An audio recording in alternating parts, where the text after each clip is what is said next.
Good morning, girls, and welcome back to our online teaching class. Myself, Jagtap Kedi. Last lecture, we have studied first chapter, Introduction to Bookkeeping and Accountancy. Under this chapter, we have studied accounting concepts. I hope you all understood this concept. Today's lecture, I will explaining next accounting concept, conventions, and principles. So, let's start our lecture. Accounting concept. Next accounting concept, realization. Income is recorded only when it is realized, that is either it is received or earned. Revenue are recorded only when sale are affected or the service are rendered. Sales revenue are considered as recognized when sales are affected during the accounting period, irrespective of the fact whether cash is received or not. Realisation याचा अर्थ रोखीकरण. रिलायझेशनमध्ये उत्पन्न, मग ते मिळालेले असो किंवा ते उत्पन्न प्राप्त झालेले असो, केवळ प्रत्यक्ष वसूल झालेल्या उत्पन्नाचीच यामध्ये नोंद केली जाते. म्हणजे उत्पन्नाची वसुली झाल्याशिवाय यामध्ये नोंद केली जात नाही. म्हणून विक्री केल्यानंतर किंवा सेवा दिल्यानंतरच प्राप्तीची नोंद केली जाते. अकाउंटिंग पिरियडमध्ये विक्री झाली असेल, परंतु जोपर्यंत त्या विक्रीपासून रोख रक्कम प्राप्त झाली किंवा नाही हे कळत नाही, तोपर्यंत ती विक्री महसुली विक्री म्हणून समजली जात नाही. For example, a company gets an order for sale of goods rupees 1 lakh in May 2017. Goods of only rupees 60,000 are sold and delivered in June 2017. Cash is received for rupees 60,000 in September 2017. As per the principle of realization, sale is to be recorded in June 2017. याचा अर्थ काय की समजा मे 2017मध्ये कंपनीला रुपये 1 लाखांच्या वस्तूंच्या विक्रीचा आदेश मिळाला. जून 2017मध्ये कंपनीने रुपये 60,000च्या वस्तू विकल्या व पाठविल्या. रुपये 60,000ची रोख रक्कम सप्टेंबर 2017ला प्राप्त झाली. म्हणून रिलायझेशन कन्सेप्टच्या प्रिन्सिपलनुसार जून 2017लाच विक्रीची तिथे नोंद केली जाईल. म्हणून रिलायझेशनमध्ये फक्त उत्पन्न हे जे आहे ते प्रत्यक्ष वसूल झालेल्याच उत्पन्नाचीच इथे नोंद केली जाते. नेक्स्ट कन्सेप्ट आहे ॲक्युरल. Income is recorded when it occurs or earned and expenses are recorded when they occur become payable. All expenses and revenue related to the accounting period are to be considered irrespective of the fact the revenue are received in cash or not, or expenses are paid in cash or not. Accrue याचा अर्थ प्राप्त.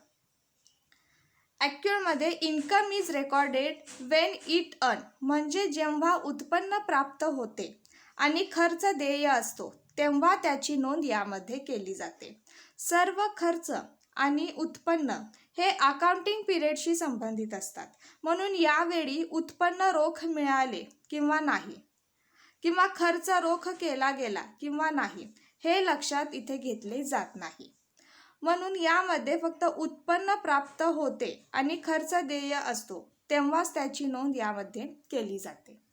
For example, a company invested rupees 1 lakh with a bank for 1 year on 1st October 2015. Bank has to pay interest at 10% per annum on its maturity, that is 30 September 2016. उदाहरण, एका कंपनीने 1 October 2015 रोजी रुपये 1 लाख बँकेत गुंतवले. गुंतवणुकीच्या स्थितीला म्हणजे 30 सप्टेंबर 2016 रोजी जेव्हा त्या इन्व्हेस्टमेंटची मॅच्युअर डेट आपल्याला दिलेली आहे तेव्हा बँक वार्षिक 10% दराने तिथे व्याज देते. नेक्स्ट कन्सेप्ट आहे dual aspect. According to this concept, every transaction or event has 2 aspects, that is dual effect. For example, when Akshay start a business with cash rupees 5 lakh on one hand, the business get cash of rupees 5 lakh, and on the other hand a liability arises, that is the business has to pay Akshay a sum of rupees 5 lakh. This is a concept which recognizes the fact that for every debit there is a corresponding and equal credit. This is the basis of the entire system of double entry bookkeeping. From these concepts, the basic accounting equation arises that is capital plus liabilities is equal to assets. Dual aspect की ज्याला आपण दुहेरी पैलू असे म्हणतो. नफ्याच्या मोबदल्यात होणाऱ्या प्रत्येक व्यापारी व्यवहाराचे दोन प्रभाव असतात. According to this concept books of अकाउंटमध्ये लाभ देणारा आणि लाभ घेणारा असे दोन पैलू नोंदवले जातात. म्हणून दोन्ही पैलू बुक्स ऑफ अकाउंटमध्ये नोंदविण्याच्या या पद्धतीला ड्युअल अस्पेक्ट असे म्हणतात. इथे आपल्याला फॉर एक्झाम्पल सांगितलेलं आहे. ते एक्झाम्पल काय आहे की अक्षयने रुपये 5 लाख व्यापारात गुंतवले. एका बाजूने विचार केल्यास व्यापाराला रोख रुपये 5 लाख रुपये मिळाले आणि दुसरी बाजू व्यापाराला रुपये 5 लाख व्यावसायिकाचे भांडवल म्हणून देणे लागते. म्हणून अशा रीतीने this is the concept which recognise the fact that for every debit there is a corresponding and equal credit. म्हणजेच बुक्स ऑफ अकाउंटमध्ये नावे आणि जमा बाजू या सारख्याच होतील. म्हणून capital plus liabilities is equal to assets. Next concept is a disclosure.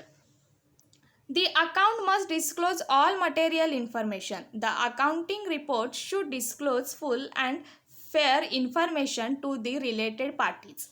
The financial position and performance should be disclosed very honestly to all the users.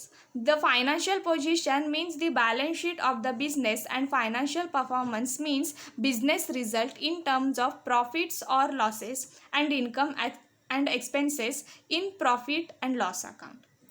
All the information disclosed should be relevant, reliable, comparable and understood by all the concerned authorities. Disclosure याचा अर्थ की प्रकट करणे. प्रकटीकरण याचाच अर्थ काय की अकाउंटमधील सर्व महत्त्वाची जी माहिती आहे ती उघड केलीच पाहिजे. सर्व संबंधित पक्षांना म्हणजे ज्या पार्टीज असतील त्यांना संपूर्ण वस्तुस्थितीची माहिती त्यांच्यासमोर सादर करणे, प्रकट करणारे अकाउंटिंग रिपोर्ट तयार करावे लागतात.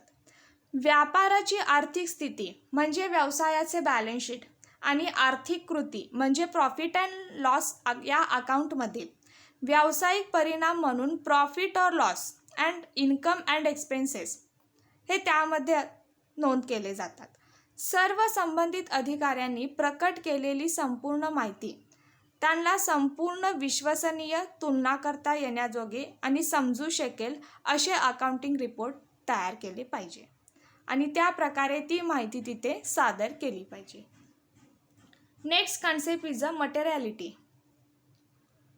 According to this convention financial statement should disclose all material items which might influence the decision of the user of financial statement.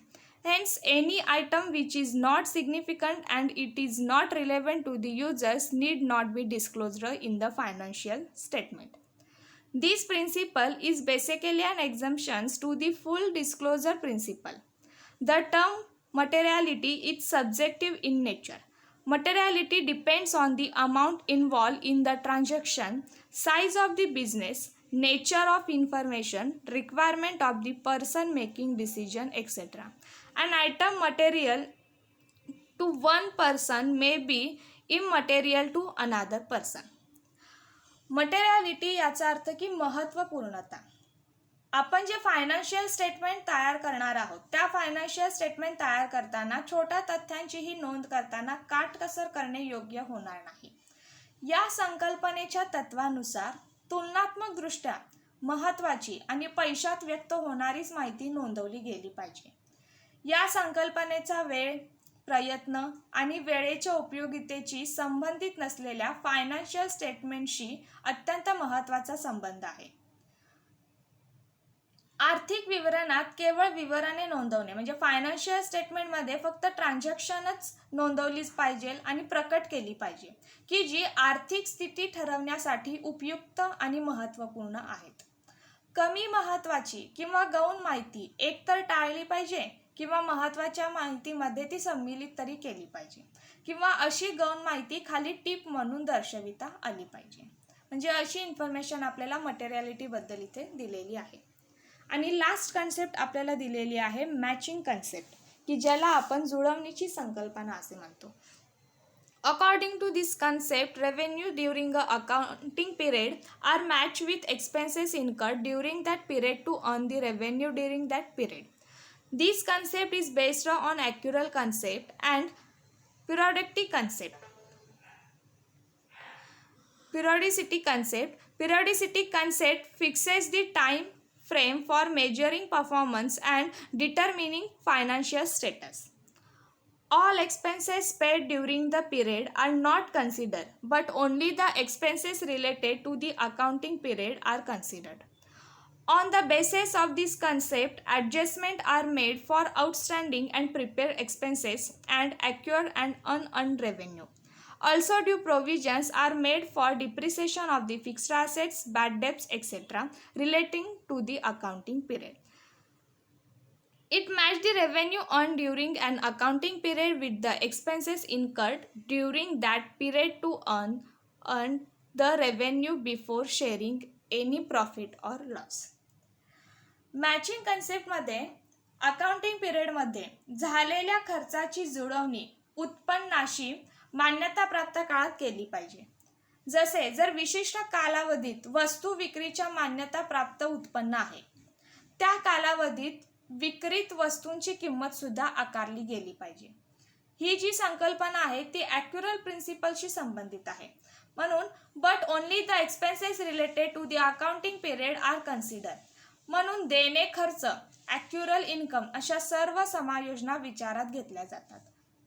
Matching concept याचा अर्थ असा नव्हे की खर्च उत्पन्नाशी तंतोतंत जुळलाच पाहिजे. एका विशिष्ट कालावधीत केलेला खर्च त्या कालखंडातील वैध उत्पन्नाशी हा संबंधित असू शकतो किंवा नसूही शकतो. म्हणून अकाउंटिंग पिरियडमध्ये किमतीची जुळवणीही झाली पाहिजे.